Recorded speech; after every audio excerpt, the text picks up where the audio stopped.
What is Linux?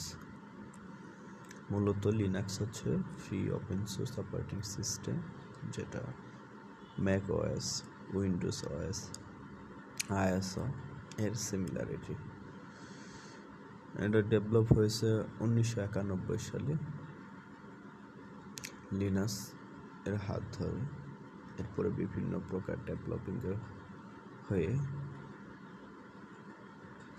আসলে মার্কেটে এসেছে।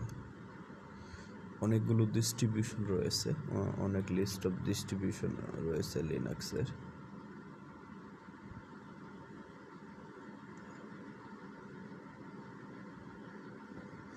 আমরা যদি ধরি যে what is the Linux use for, Linux is use the following the way: server OS for web server, database server, file server, mail server, and any